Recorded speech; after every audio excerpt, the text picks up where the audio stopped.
recognize that our role in supporting this agenda is the role of facilitator, promoter of norms, catalyst, bringing together as a team in an integrated way to make this agenda really transformative, or we can continue to work as we still largely are doing.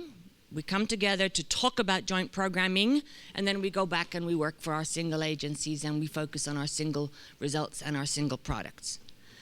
And we're progressively becoming less and less relevant, unless we find a way of really working together to enhance the transformative nature of this agenda. The universal nature of this agenda offers us a huge new opportunity to work in a way that we have not still worked in the past. What is the most important feature of the SDGs? There's no doubt for me that this is the concept of universality. The fact that we now have goals for all countries, not only for developing countries, but for all countries. Where do we see the UN role in the future? For me, there's no doubt that of course, the whole normative agenda is still very much the whole basis of the UN. It's the legitimacy of the organization. So international norms and standards, collective security, peace and security, human rights, technical standards will have increased importance in the globalized economy. All that is, the UN is not in any way, the role of the UN is not contested. It's basically the framework for developing international norms and standards. But that's part of it. And then, of course, if you look at the development component of the UN, it is very much translation of these norms and standards into assisting countries. Now, I see a future where what you can say the ODA-financed technical assistance and the development assistance of the UN will be largely concentrated on fragile states. This is where donors who provide voluntary funding for the UN through ODA, donors want to have their money to go not to middle-income countries or to more well-off traditional developing countries, but we want now to focus very much on fragile states. We can discuss the definition, but it's around 30 countries, where the UN can find funding from donors to do that, and the UN has a great advantage because the UN can actually put all its various competences at play: peace and security, human rights, development, especially on institution building and capacity development. The UN have really something to offer in helping fragile states. To make the UN more fit for purpose in the post-2015 world is, of course, the critical one. From the outset, what's clear is that the post-2015 development agenda will be a very significant departure from the MDGs. There's no question about that. What member states are now expecting is that the UN will help them to respond to both the core MDG issues and to the new issues.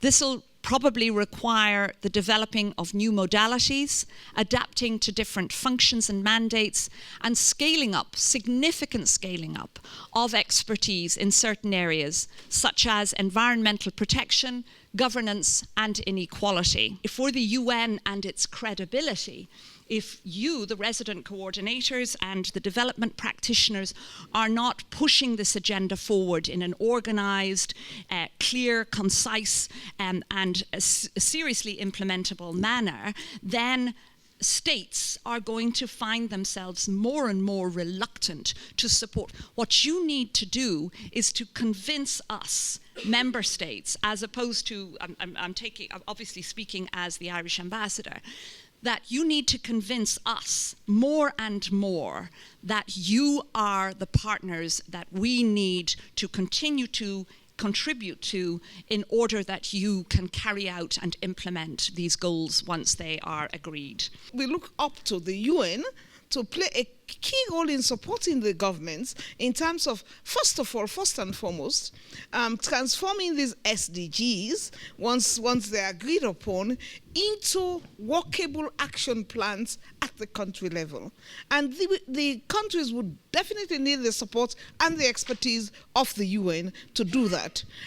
It is true that maybe there needs to be prioritization, whatever, but we would need to have that support from the UN, and we look very much forward to that, to look at the Sustainable Development Goals with the targets and the indicators once they're done, and also looking at what we have as a national development program, the Agenda for Prosperity. How do we put it all together? I must say that sitting as a government in my country and looking at all these developments, we become overwhelmed.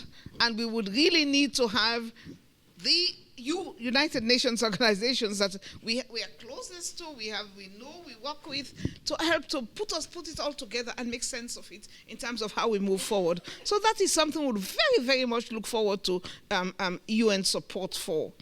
We would also need, and I think it has been said, that in the implementation of the SDGs, the government should be on the driver's seat. We look at the government in the driver's seat, and we see the role of the UN as supporters, as partners that would be providing the necessary support to the governments, and to also, first of all, empower the governments to undertake that leadership role.